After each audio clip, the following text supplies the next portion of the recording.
I'm Jimmy Doherty, and more than 20 years ago, my wife Michaela and I opened our pig farm in rural Suffolk.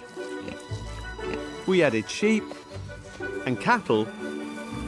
Along came emus and camels, our lovely 4 daughters, a few mischievous meerkats, and before we knew it, we had a wildlife park.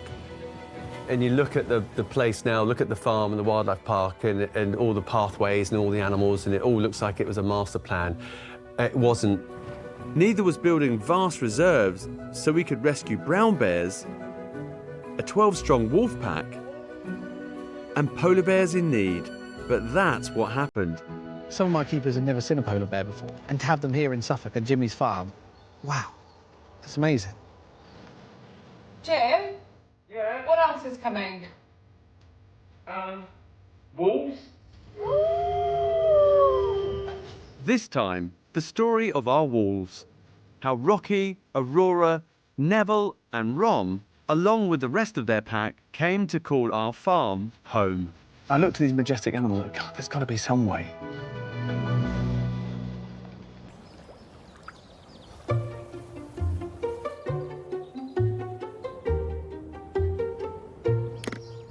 And I've carted this around every place that I've lived as a student, and basically there's all sorts in here. So here's a letter that I wrote to the late, great Gerald Durrell, who was a massive inspiration for me. And he used to have a show on TV called The Amateur Naturalist. What else have we got in here? Oh, look at this. So the magazine I sent was something I used to make with 2 other friends, and I sell them every 2 weeks for 20p. And I've done a review of London Zoo. All my other mates were chasing girls. There was something in me that I thought that I needed to tell people about animals.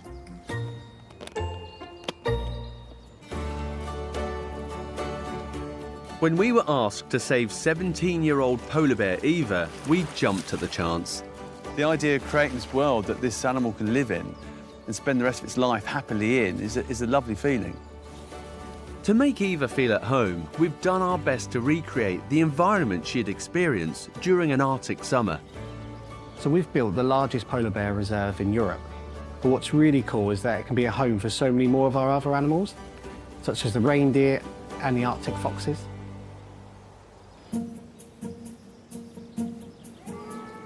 When a zoo in Cumbria needed to rehome an entire pack of Arctic wolves, we thought we had the perfect place for them. We've got a group of Arctic wolves that are currently up in the Lake District. So the zoo's asked us if we can help out with them. They're looking to rehome them. So we're rehoming the wolves. Yeah. You can't put them back in the wild because they're captive bred. They would have no idea, they're just starved to death. These animals never hunted a meal in their life, so they just die. It's unlikely anywhere else can take all 12 wolves, and the pack could be split up. In order to take them all, we've had to create a whole new reserve. The wolves are a completely different story to the bears. This is a full pack, 12 individuals that are living together, showing natural behaviours. Do you know what? Most of the packs in the UK aren't like that because people don't keep them in natural packs. They keep them in smaller groups, sometimes in a pair or a few individuals. I want to see kids walking around here and go, oh my God, I can sense the majesty of that polar bear. I can smell those wolves and inspire them to care about nature. The difference with bears and wolves is that these wolves are going to dig, and they will dig these burrows underground. They'll make these dens. Look at what we had to do here. We've got to dig right down deep. It's gone down about 1 metre. The wire goes down and then it comes out along, and that's there to stop the wolves digging, and they can really dig. In no time at all, they can go under a fence. But by having the underdig, the bit of wire that comes along the ground, when they dig, they just meet a fence and they can't get out.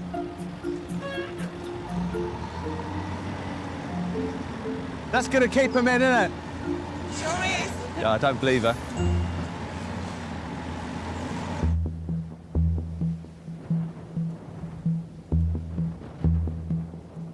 We've invited zoo consultants Doug Richardson and Will Walker to check we're doing everything right for the wolves' welfare and safety.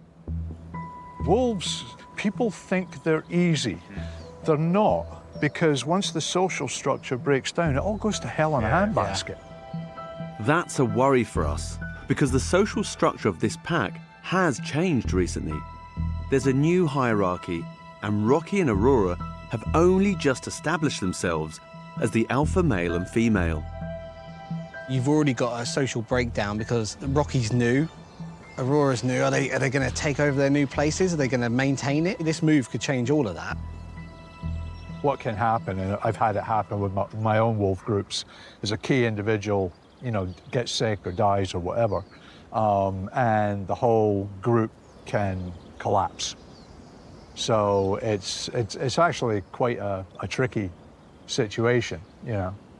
What is the worst case scenario for us? It will be a cascading event. They'll pick on the most subordinate individual and they'll make his or her life a misery. And you'll probably end up putting that individual down, and then they just go on to the next one and the next one. You know, But there could be social unrest completely, and they could, like you say, just turn on each other. They'll pick on an individual. Right. It won't be like just a mass free-for-all. Right. They will focus on a particular individual. You'll see it in zoos. You'll see one individual, lot injuries at the base of the tail, and then, yeah, as Doug said, you'll end up euthanizing that one out of welfare ground, and it just start on the next bit by bit. I mean, one of the bonus you're going to have is that you're bringing what would potentially be a fractured group, but you're putting them in a brand new area, so no one owns this. So the idea, if you can get them all in a oneer. The bears are going to be a doddle compared to just wolf group. If it was easy, it wouldn't be fun. No, this is true. Moving all 12 wolves at once should minimize the risk of unrest. That's not the only challenge. Doug and Will also have something to say about the wolf house we've built. When I was looking at it from a distance, obviously I couldn't see the hot wire, but I was just like, wolf gets on top, the wolf jumps over. They told us we needed to put an anti-climb bit on the enclosure. I've seen animals go up corner of buildings like that. Many different sorts of animals, which you would think they would never get up there, but the fear and they want to get away. Just making sure that these animals, you know, stay where we've put them, and hopefully we've given them enough space to be happy where they are. And that's probably more so where my sleepless nights come from, is because I'm so worried that these animals are going to escape. Taking on this wolf pack will be complicated. I think they're going to be going to a great home, and I'm sure the guys at Cumbria Zoo will be very happy with where their wolves are going to be living the rest of their lives. In the Polar Bear Reserve, Eva loves cooling off in her pool. They're actually classed as an aquatic mammal now, same as sea lions, dolphins, things like that, because they swim so much. We need to provide that, but also the shade that they need. We need an area that they can cool down and roam. Eva's new home sits beside a 6-acre woodland. We hope she and the wolves will take turns using this space. You've got sort of the bear family and the canid family. You've got the ultimate apex predators for those two. And what's really cool is that we've got an area that these animals would naturally cross over in the wild. So to have them one day, we can cross them over to share actual habitats would be brilliant. So we've designed the reserve so the animals can actually pass each other. That gives more natural, realistic sort of senses of smell and enrichment for them. Eva's settled in. She's done really well. She loves her home because all the grass is growing, the trees are slowly starting to establish themselves, and the whole enclosure is working. This next bit has been absolutely key. It's the woodland. The dream of giving Eva a home in the woodland. Hello, love.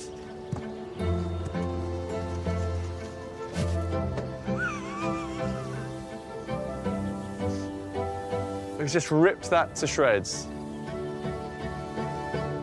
See, my dream originally is to give Eva a home, to save her life, but also to give her something that's unique, this large enclosure, Europe's largest polar bear reserve. And the key to it, really, the linchpin, is the woodland. When it's warm and sunny, she's got a beautiful area that's cool and shady. So obviously we don't plan to put the wolves and the bears in at the same time. We're going to always keep them separate. But the idea is that what those animals leave behind, their scents and, you know, going to the toilet or the areas they've dug out, that will always stimulate the next animal that's in there.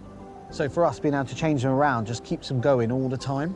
You know, if you've had a wolf pack living in what is a bear enclosure for a week and then you put a bear back in there, that's a huge sort of stimuli for that bear. You know, they're going around, there'll be scent marking over the top of it and stuff like that. So even if they don't mix them together, there's options to sort of mix them around, and that's really quite exciting. Yep. It's going to be pretty cool. And a really good one to watch, I think. Yeah.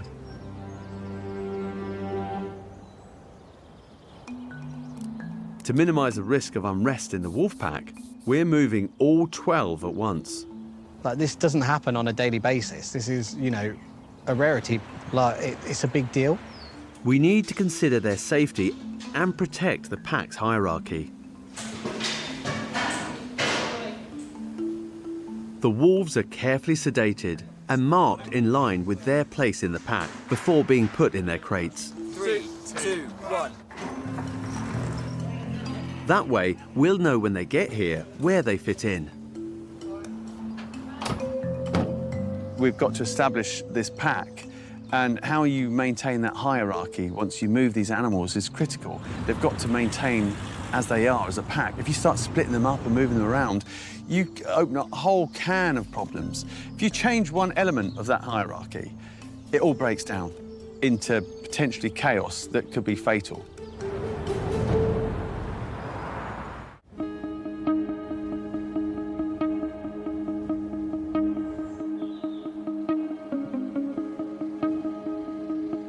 In the wildlife park, the 12-strong pack of Arctic wolves has arrived. And now we have to get them out of their crates safely. OK, they're all here. Once we get these guys out the van, we'll see how they are. There's a few still a bit sleepy, a bit drugged, but all in all, good transfer so far. But these guys will be absolutely knackered. They've been on a long, long journey. They all seem quite calm. We've sprayed a number on the side of them that allows us to tell them apart. What that allows us to do then is release them based on the hierarchy. So we have the alpha male, Rocky first, and then work our way down the group until we get actually back to the alpha female and get the pack all back together. You guys taking away from the front, yeah? Yeah, we've got that. The first step is to release them one by one into a small holding enclosure. We want Rocco, which is number 1. Then we want Romulus. Then we want Pup. Hang on, let's And then find Anya. let's find number 1 first. Well, number 1's where you just stood. Yeah, we Right by didn't the say door. number 1. No, oh, number 1, yeah. And who's Then we next? want Romulus. OK, perfect. Door behind you secured? That door's secure. I don't know if you want to just test that holding pin. OK, first wolf coming in. Chris, you ready, yeah? Keep still.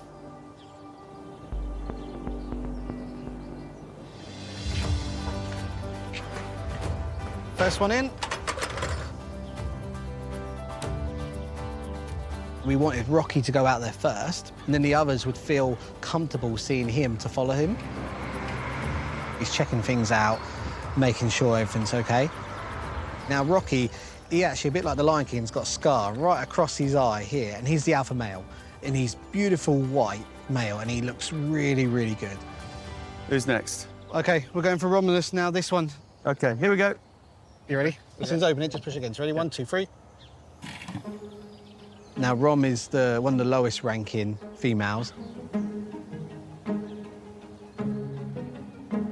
She has all these scars around her neck, but she's actually always got the tail between her legs.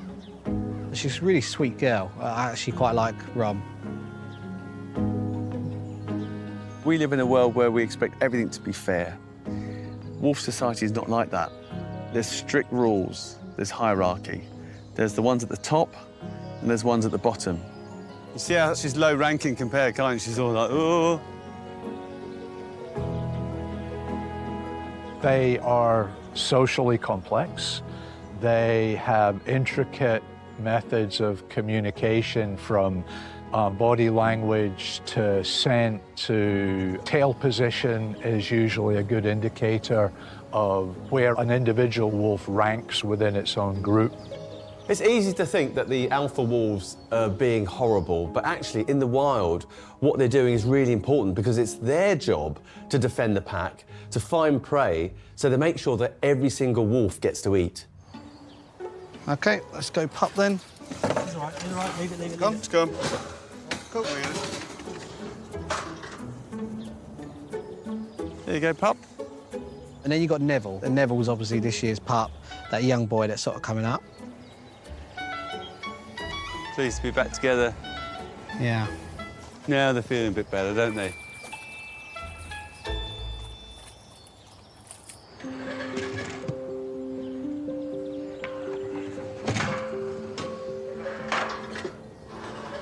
One by one, the pack is reunited.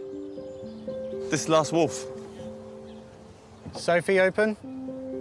Neville's mum, the alpha female Aurora, is last to be released. We've been told to do that because you don't want all the dominant ones to go in first and then the subordinate ones because they might get stressed and just take it out on those lower ranking animals. She's nearly out. She's out. Well done, everyone. So that's it.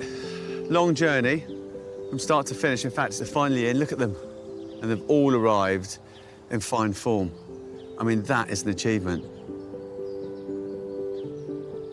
Need some good meat, some good supplements in them. Yeah.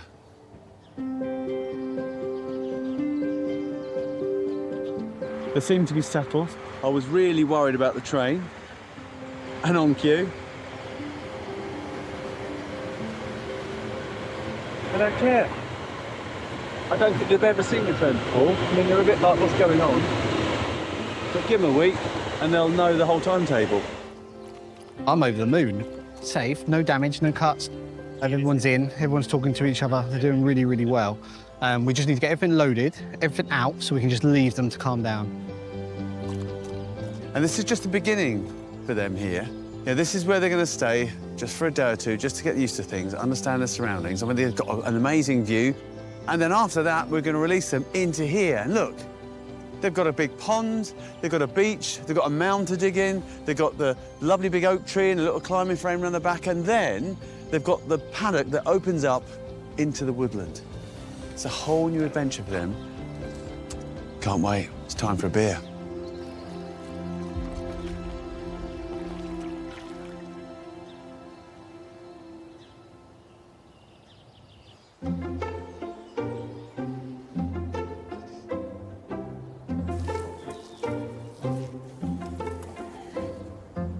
In the polar bear reserve, Eva's raring to explore and is curious about the woodlands. Right, she's dying to get out in the woods. So, James, do you want to just go through there and secure that electric on that side? Wolf electric is up. That's up and running. She's ready. She's waiting. You all happy for her to go in? Yeah, let's give it a go. Yeah. Open.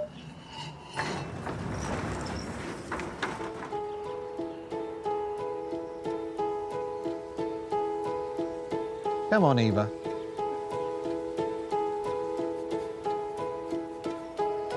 Good girl. What have you got? Come on.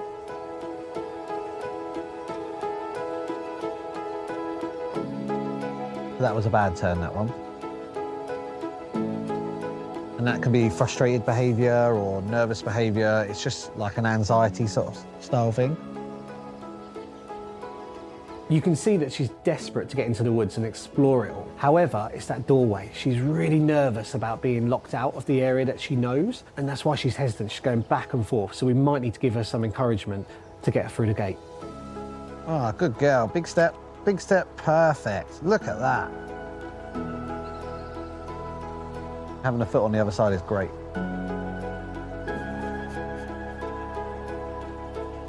Good girl.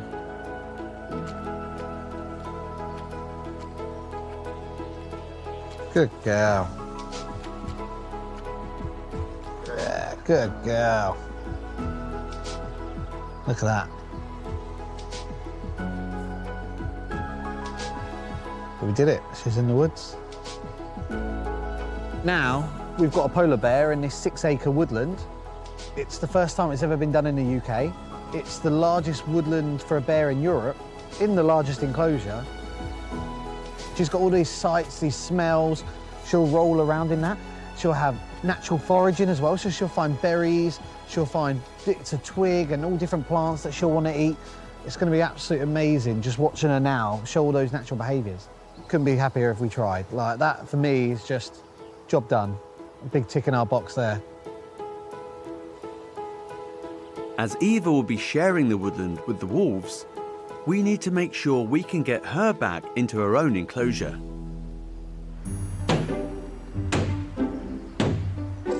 It's not a high-tech process. But she gets the message. Come on, girl. Come on. That's it. Come on, Eva. Good girl. Good girl. Look at you. That's it.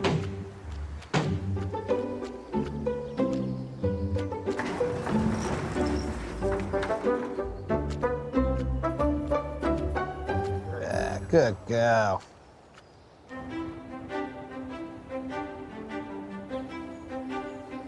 The wolves seem to be adjusting well, and today it's time to release them into their main reserve. Have you seen all this, Rufus? Look like white dogs. Yep.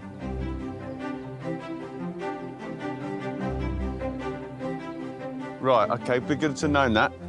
Right, hang on. Guys, you guys go back to the fence. Go back to Daniele, because he's got a gun. Off you go. So, all fun and games. The wolves had a lovely night, particularly one of them, who's ripped a hole in the ceiling and climbed out on the roof. That sends chills down your spine. There's a wolf out.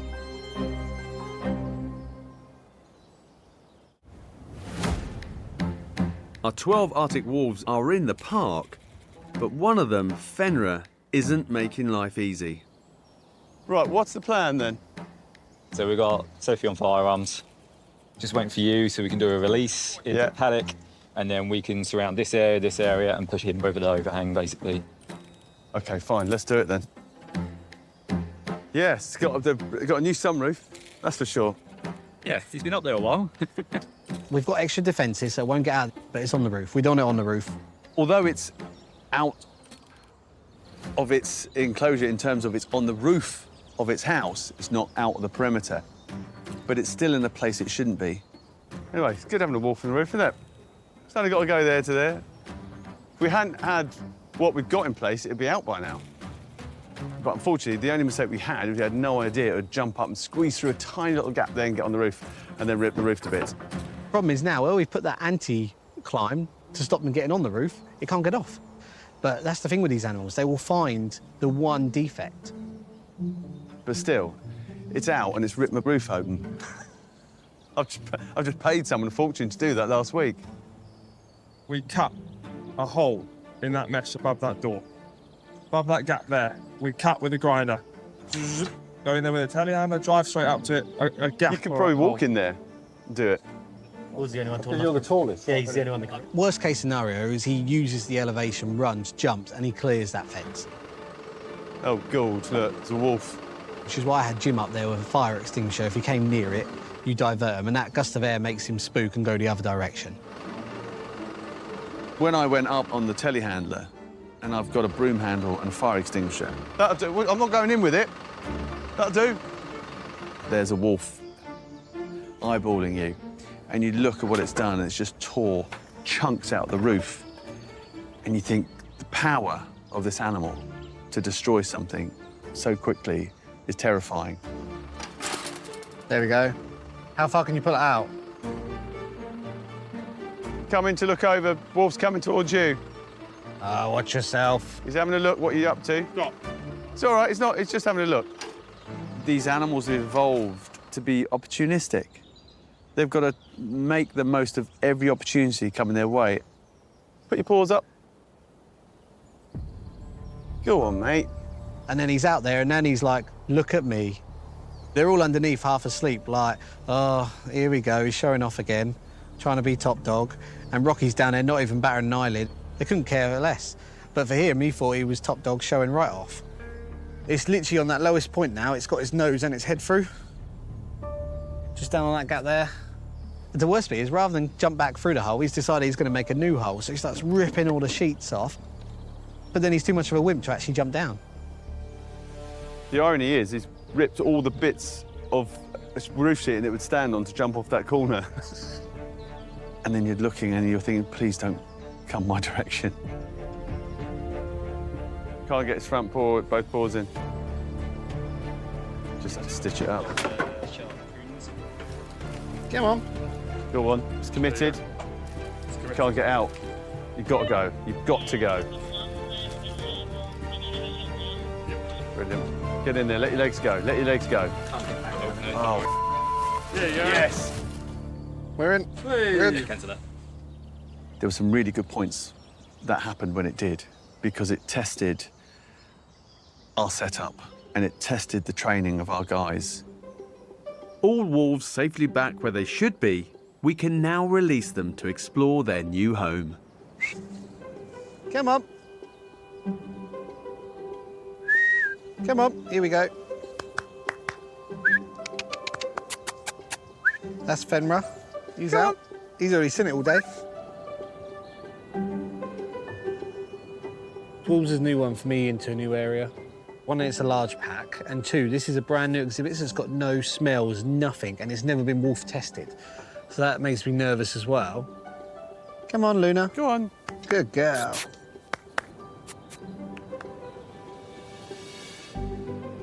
But what's amazing now is just seeing these guys explore. The wolves' enclosure is securely separated from Eva's, but they'll still be able to see and smell each other. Look at the wolves, they're like, what is that?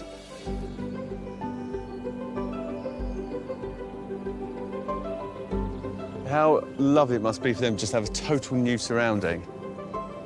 This is how to do wolves. Is this the pinnacle to your career? Oh, it's massive for me. People come here and go, wow, this is our chance to shine. Look at it swimming across. Oh, loving it. That is awesome. It's never done that in its life, probably. To come out here now, and all those different smells, different habitat, and this is a big enclosure. Bigger and different. This has got large open spaces where they had that mound, so they're going to use different muscles. They're actually going to be able to run. I mean, look at them. Look at them just moving through the grasses here now. Actually, we thought this was going to be a really difficult relocation, and it had a lot of difficulties. Yeah. But we managed to get them all in one pack, all alive and out without any mishaps, except for one. And this is just the first paddock. They haven't even been in the woods yet. No. There's a whole world to explore later.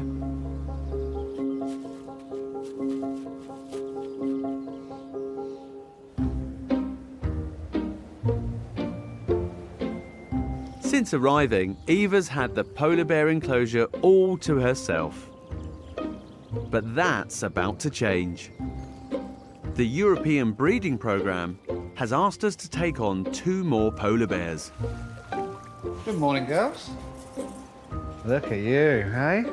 We've got Flocke, her daughter, called Tala, and Tala's a 4-year-old girl. She's going to be a right bundle of joy, running around, diving and jumping into the water. So they look really, really good. Like Tala here, she just looks absolutely amazing. The body shape's really good. She's a young, healthy bear. Like if you look at her, she's got really nice bright eyes. She's got that floppy lip, but look at the fur coat. It's really exciting to see mum and daughter here, so happy and healthy. And Flocke's being really inquisitive already, looking around, searching everywhere. You're going to be naughty. You are.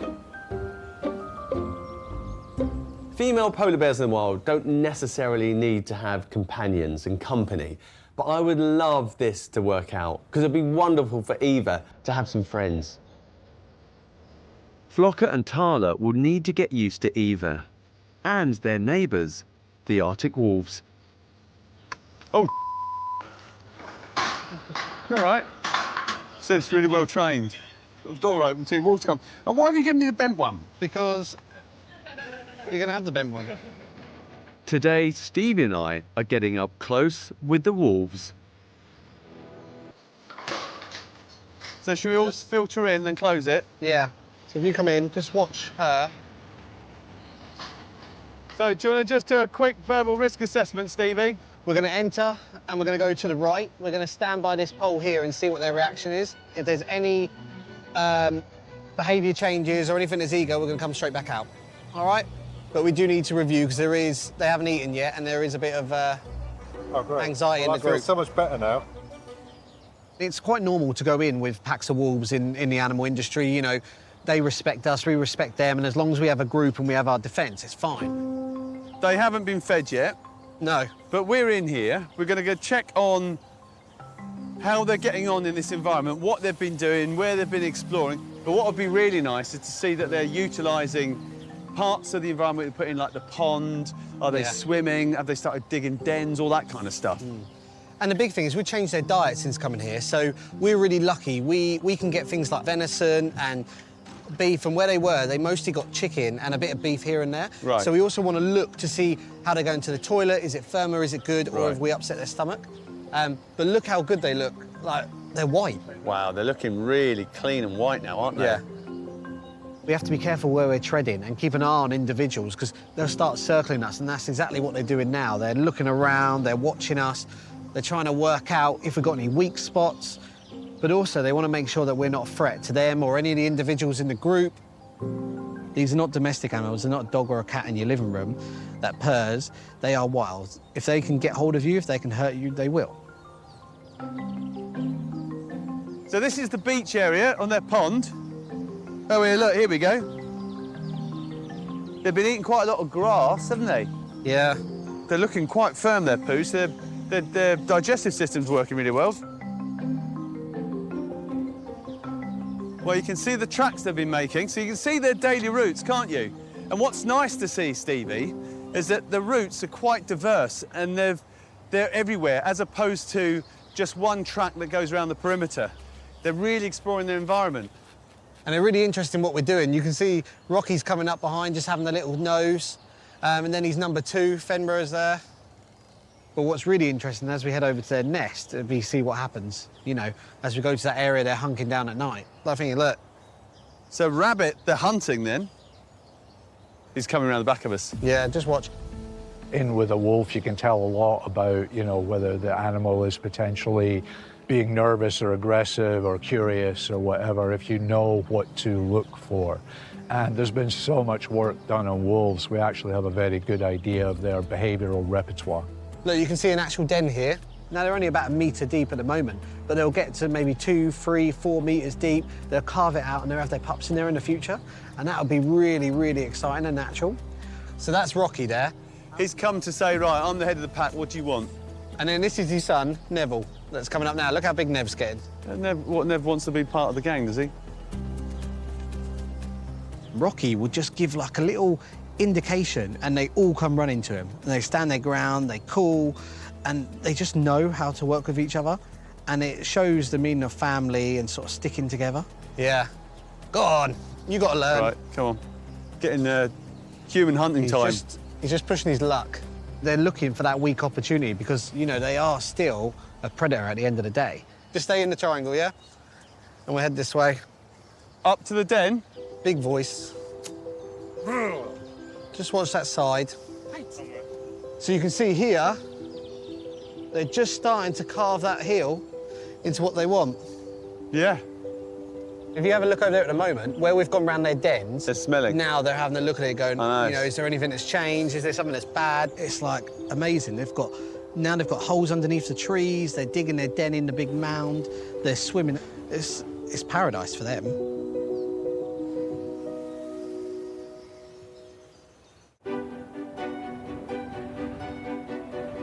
It's a big day for the polar bears. Eva's about to meet Flocke and Tala for the first time. Eva has to get used to them, and that has to be managed really, really carefully. Now, Flocke's a mum, and naturally, she's going to be really protective over her cub. This is how we're going to actually get them to sort of start mixing and talking to each other. So the girls are going to come into here this morning. This is our holding area. It's the area that we move all the bears around into different parts and different paddocks. So this is a chute, and it's got 2 slides, and they're full mesh slides. So today we've got Eva, she's going to come right up to here, and the girls are probably going to come up to here, and we're going to see the first stage of behaviour. And if it's really positive and we hear that chuffing and they're talking, we'll take away one of the bars, and it means they can come closer, they can touch noses, they won't be able to get to each other. It's impossible to predict how Eva will react to the newcomers. This could either go really wrong, and Flocke or Eva or Tala are going to run up and just be like raw, bashing the bars, growling. Like, we could see really negative behaviour to each other, or it could be really positive. We want to see chuffing. We want to see like a like a real sort of coughing sort of sound, like a chuff. And this chuff, we want it to be slow and calm. I'm happy. Here they come. So they just look so good. They're fluffy, they're covered. Like, even look at the feet and the legs. So these girls are used to electric, which is great. So hopefully we won't have any issues on that. They know what it is. And look, can you hear the chuffing? They're already talking. That's really good signs. This is really positive, like the vocals that we're getting.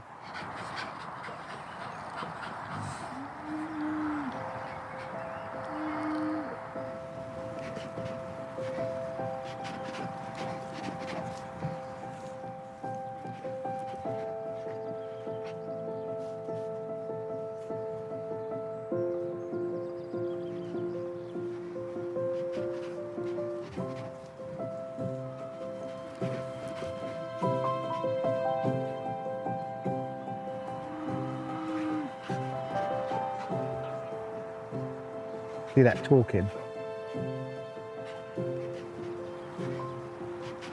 The chuffing's really good from Flocke. Like, that couldn't have gone any better. Like, the vocalisation there. Tally is the one that's taken no interest in Eva whatsoever. Flocke ran over, saw Eva for the first time. Eva came over, and then they were chuffing. It weren't anxious, it wasn't unhappy, it was nice paced, it was calm, and they were just talking to each other. And Eva actually looked really excited to see another bear. She was like, hi, hi, hi. And Flocke was really nice back. After a successful start, Flocke and Tala are being released into the large enclosure for the first time.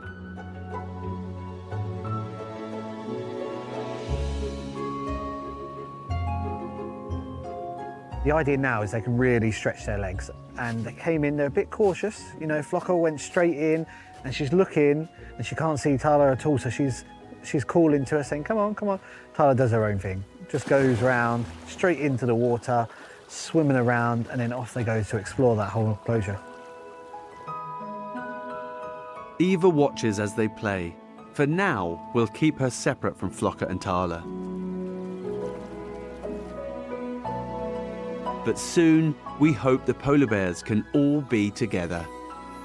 This whole thing here was about building an enclosure that was world-class, that can help a species that's facing extinction. We built Europe's largest polar bear reserve right here in Suffolk. So we might have a number of polar bears join us over the years, coming to call Jimmy's farm home. So proud of the team for what they've achieved and what we've managed to do.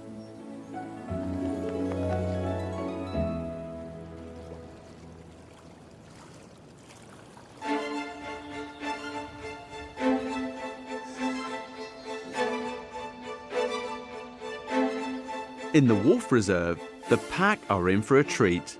They're ready for their first day in the woods.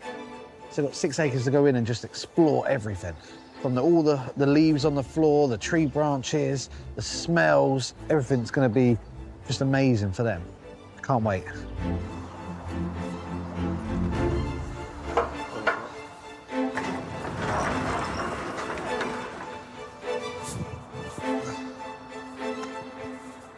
Come on.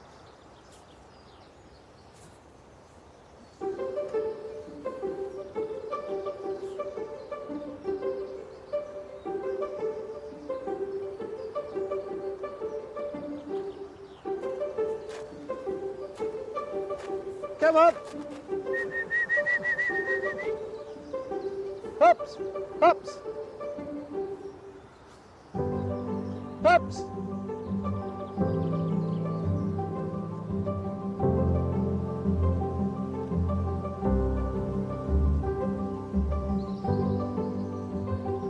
The timid ones are cautious, but the dominant Arctic wolves can't wait to explore.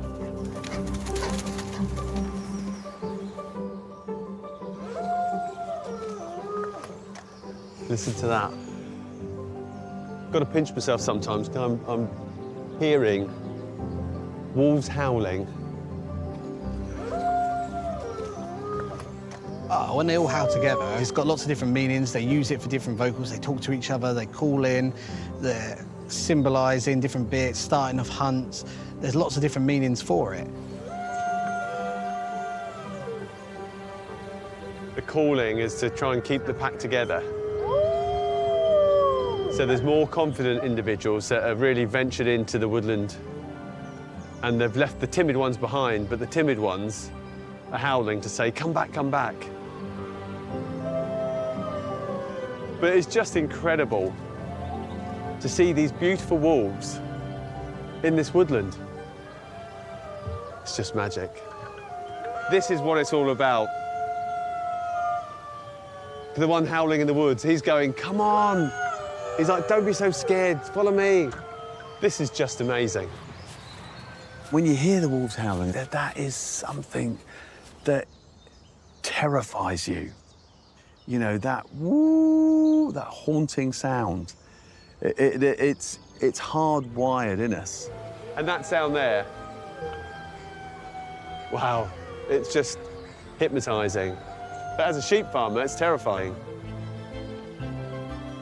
It's going to be quite interesting because there's a public footpath just behind it. And I tell you what, when people walk down there at night, if they start howling, that's going to be creepy as anything. Wolves in general, they're very different animals than what we've grown up to believe. The incidents of wolves attacking people are incredibly rare, even in countries where wolves exist in very large numbers. We demonized it and we eventually destroyed it. But the weird thing about it is that we have them living in our sitting rooms. Every dog, no matter what breed it is, descended from the wolf.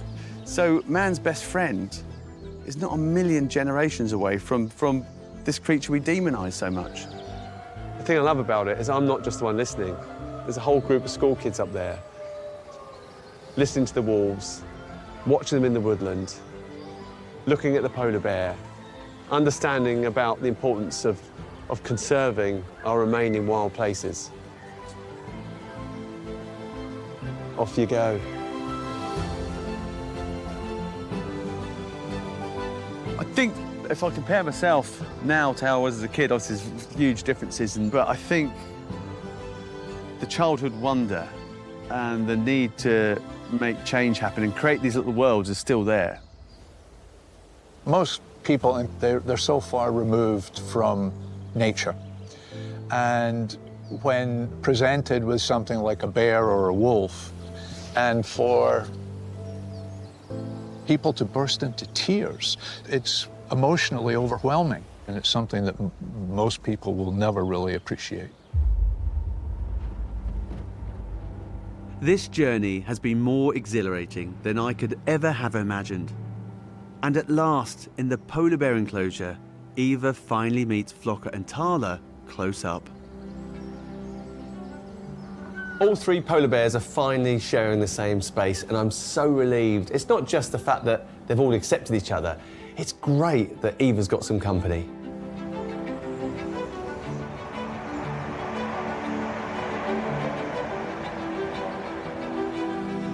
As for the wolf pack, they've settled in nicely and welcomed 4 newcomers. Aurora had a litter of 4 pups. And to see this pack of wolves that really had nowhere else to go, grow and thrive, it just makes you feel so wonderful. And it's the reason we did this. The arrival of the wolf pups is so wonderful because we have this beautiful family of wolves. They feel safe, they feel secure, they have a bond with their rangers. I think it's an incredible thing. We're incredibly pleased. I think the wolf pack, rather than the individual, has taught me quite a lot, because it shows that society is not always fair, but equally there's kindness and the need to communicate to avoid conflict. So although it might seem there's a lot of aggression going on, there's subtle behaviour. You know, the curling of the tail, the rolling over, submission to stop aggression. Because ultimately, it's not about the individual, it's about the pack. It's about their society. That's the most important thing. They are driven by unity. Together, we survive.